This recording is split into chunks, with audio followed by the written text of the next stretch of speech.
Hey guys, welcome back to our new class. और आज की क्लास में हम सीखने वाले हैं इंग्लिश ग्रामर के सबसे ज्यादा इंपॉर्टेंट टॉपिक के बारे में, जो है आपका डू, डज और डिड।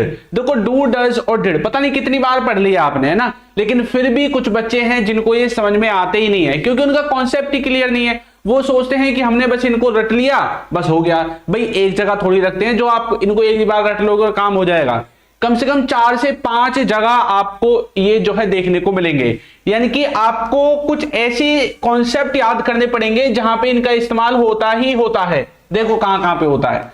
सबसे पहले इनको हम टेंसेस में इस्तेमाल करते हैं। किसमें? टेंसेस में। अब टेंस के बहुत सारे ऐसे सेंटेंसेस हैं जहां पे हम डू, डज और डिड का इस्तेमाल करते हैं, ठीक है।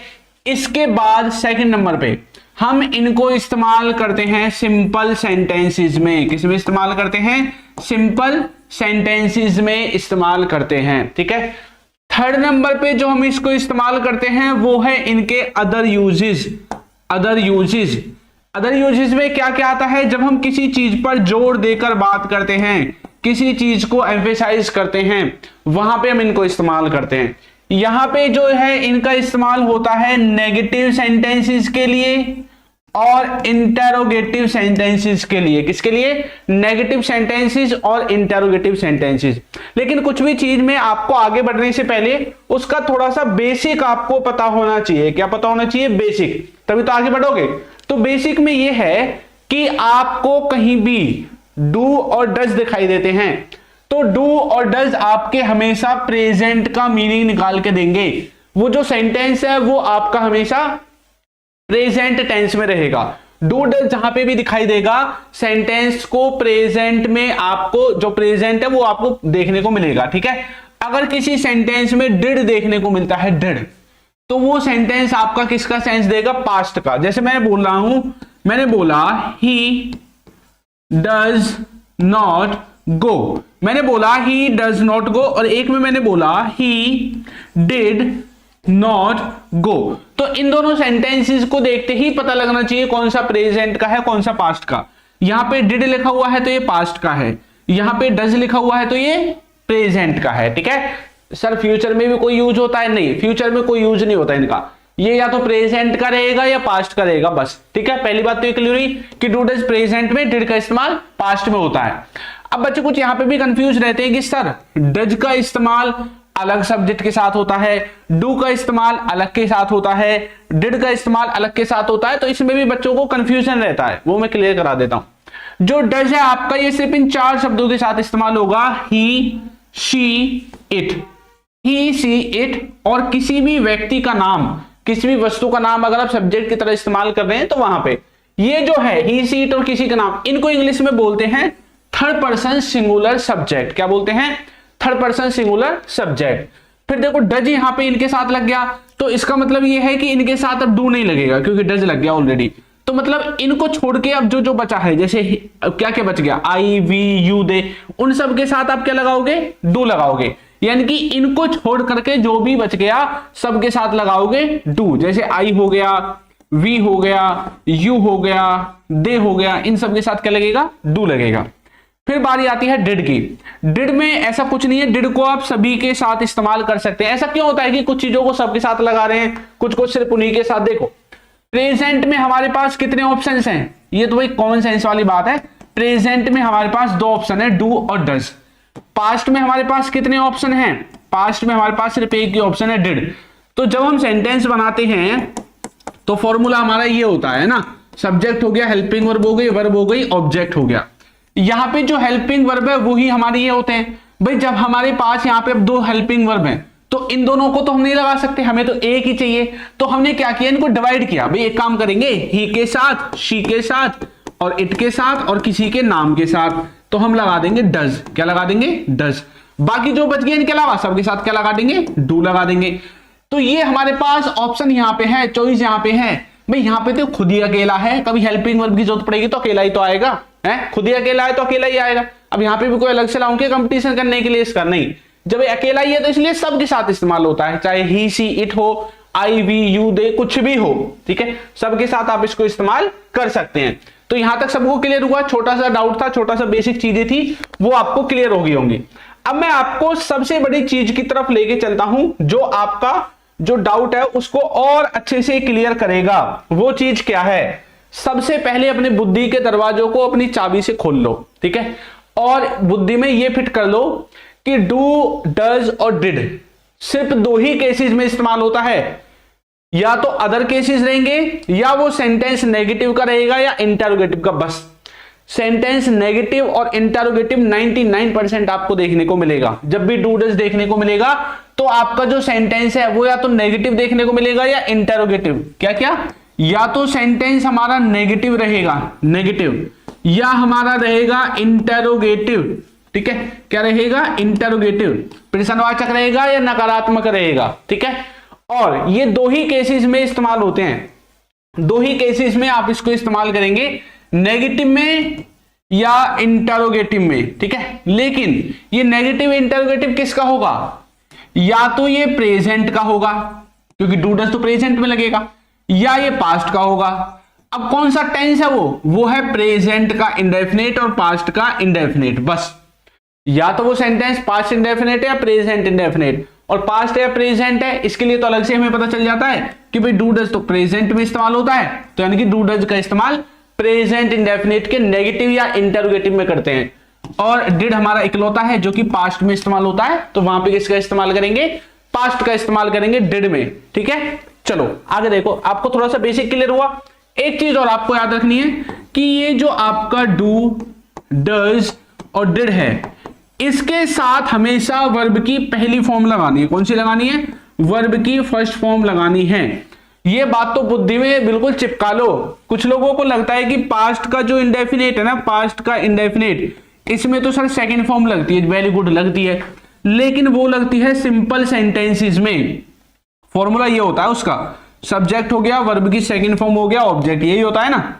तो ये सिंपल सेंटेंस का फॉर्मूला है, साधारण वाक्य का। लेकिन जब हम डिड लगाएंगे तब हमें पहली फॉर्म लगानी है, पहली। कौन सी? पहली। तब हमें सेकंड फॉर्म का इस्तेमाल नहीं करना है, तब हम पहली फॉर्म का ही इस्तेमाल करेंगे। ठीक है, ये चीज आपको याद रखनी है। तो डू डज का इस्तेमाल होता है प्रेजेंट इंडेफिनिट में, ठीक है, और डिड का इस्तेमाल होता है पास्ट इंडेफिनिट में। किस तरह के सेंटेंसेस में? नेगेटिव में या इंटरोगेटिव सेंटेंसेस में। ठीक है, और ये सिंपल सेंटेंसेस अलग कॉन्सेप्ट है, ये दोनों अलग कॉन्सेप्ट है। सिंपल सेंटेंसेस में भी इसको इस्तेमाल करते हैं, इसको भी मैं आगे आपको समझाने वाला हूं। ठीक है, पहले मैं आपको थोड़े से कुछ एग्जांपल्स दिखा देता हूं। देखो, जैसे कि यहां रहे, ये देखो, ये पास्ट के एग्जांपल्स हैं। ठीक है, negative interrogative sentences of did, did के सेंटेंसेस हैं। ठीक है, जैसे कि मेरे पिताजी ने गरीबों की मदद नहीं की, नहीं की भी मदद, हेल्प ही नहीं की। ठीक है, तो पास्ट का है, देखो पास्ट का है ना, नहीं की, पास्ट की बात हो रही है, ऊपर से नेगेटिव सेंटेंस है, ये रहा नेगेटिव, इसलिए इसमें डिड देखने को मिलेगा। तो कैसे बोलेंगे? My father did not help the poor, मेरे पिताजी ने गरीबों की मदद नहीं की। क्या उसने मेरी मदद की थी? सवाल किया गया, इंटरोगेटिव है। डिड ही हेल्प मी, ऐसे पहली फॉर्म आ रही है ना, हेल्प, इसकी देखो पहली फॉर्म है। ठीक है, बच्चे क्यों सो गए? क्यों सो गए भाई बच्चे? वाई डिड चिल्ड्रन स्लीप, तो देखो स्लीप ही पहली फॉर्म ही है। ठीक है, मैंने उसे पत्र नहीं लिखा, नहीं लिखा भाई पत्र। I did not write a letter to him लिख दो, या I did not write him a letter, उससे कोई फर्क नहीं पड़ता। आप ये कहना चाहते हैं कि मैंने पत्र नहीं लिखा, बस दूसरे को समझ में आ जाए। बाकी आप यहां पे ऐसे लिख सकते हैं, I did not write a letter to him, ऐसे लिखोगे तब भी कोई दिक्कत नहीं है। ठीक है, चलिए, तो देखो राइट में पहली फॉर्म ही है। ठीक, तुमने कोशिश कैसे नहीं की?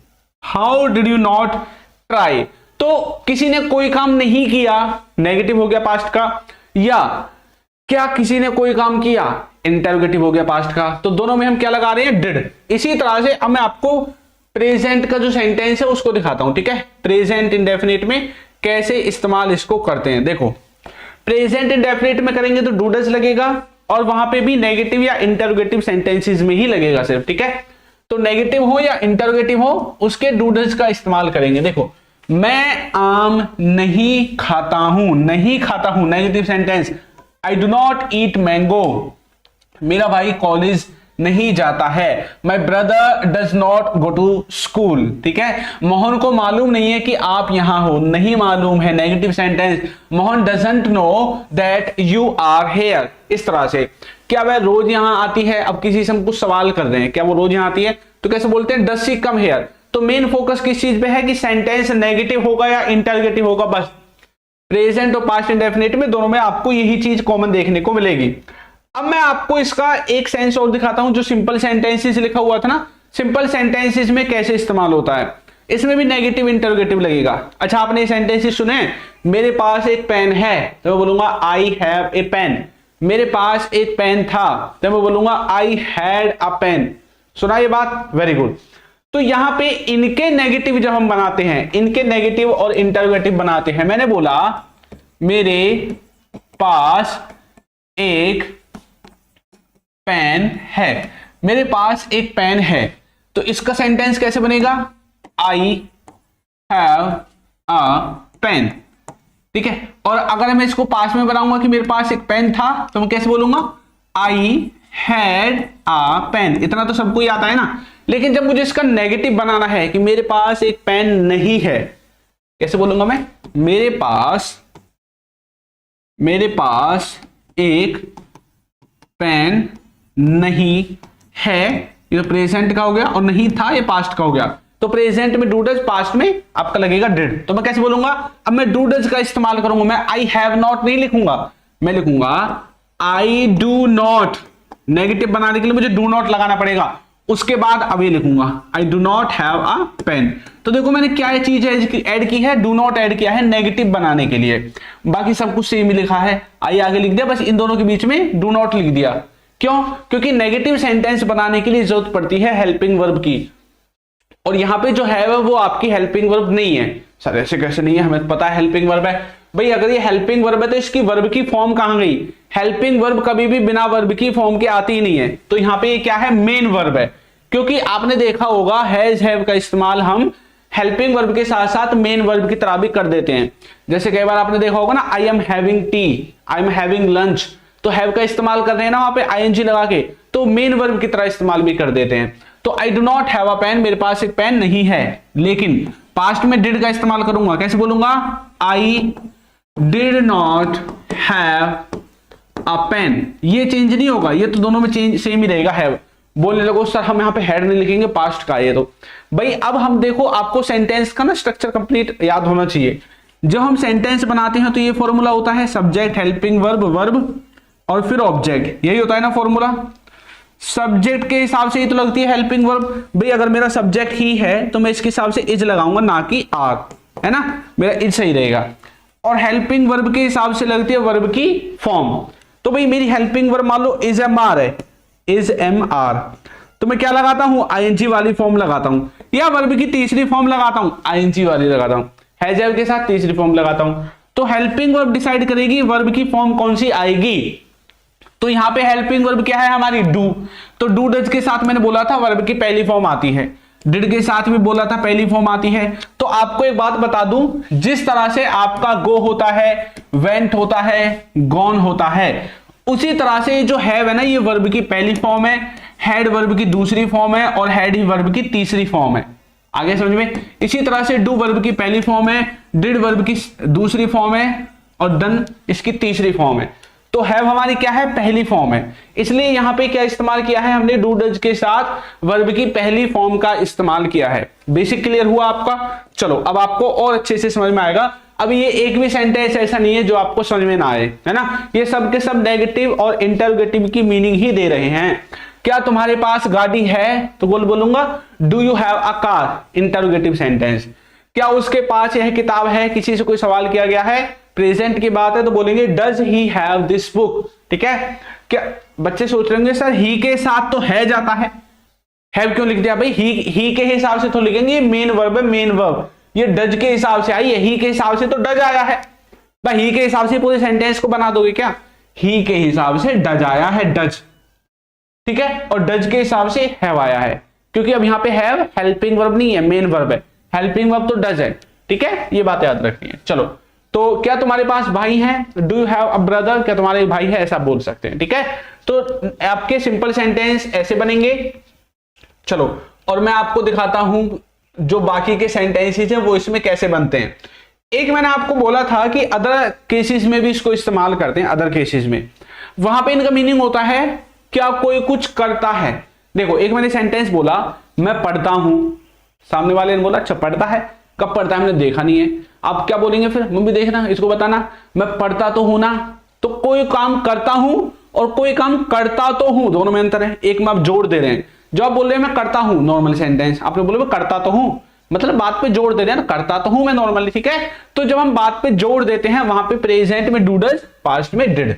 तो कोई किसी काम को करता ही तो है या करता तो है, दोनों केसेस में करता तो है, दोनों में डू डज लग जाएगा, नेगेटिव इंटरोगेटिव जो भी है, ठीक है। यहां पे ये आपके नेगेटिव इंटरोगेटिव की तरह काम नहीं करेंगे, ये नॉर्मल सेंटेंस की तरह काम करेंगे। देखो मैं लिखता ही तो हूं या मैं लिखता तो हूं, तो बोलेंगे आई डू राइट, नेगेटिव नहीं है ना।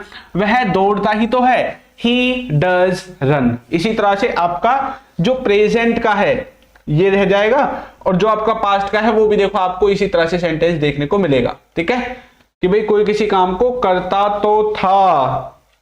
अगर आपको था लगाना है ना, तो यहां पे डू डज की जगह बस डिड लगा दो। जैसे कि रवि अंग्रेजी सीखता तो था, तो कैसे बोलूंगा, रवि डज नहीं did, Ravi did learn English. इस तरह से आप सेंटेंसेस को फ्रेम करोगे, ठीक है। चलिए, तो सभी को क्लियर हुआ किस तरह से हम सेंटेंसेस को बना रहे हैं, किस तरह से सेंटेंसेस हमारे बन रहे हैं। चलिए, अगर कोई ऐसा बच्चा है जिसको मतलब इंग्लिश बिल्कुल बेसिक से सीखना है, अगर आपको हमारी क्लासेस समझ में आता है तो हमारी एप्लीकेशन डाउनलोड कर सकते हैं, अल्फा स्पोकन इंग्लिश, ये रही, ये इसका लोगो है, प्ले स्टोर पे जाओ डाउनलोड करो, इसी में आपको हमारे कोर्सेज मिलेंगे और अभी इसमें छूट भी चल रही है बहुत खास, ठीक है। चलिए, तो अगर आपको कोई डाउट आता है तो वो आप हमें कमेंट करके पूछ सकते हैं। बाकी अगर आप चैनल पर नए हैं तो भी सब्सक्राइब कर दो, वीडियो को लाइक कर दो और एक अच्छा सा कमेंट करना बिल्कुल ना भूलें। Thank you.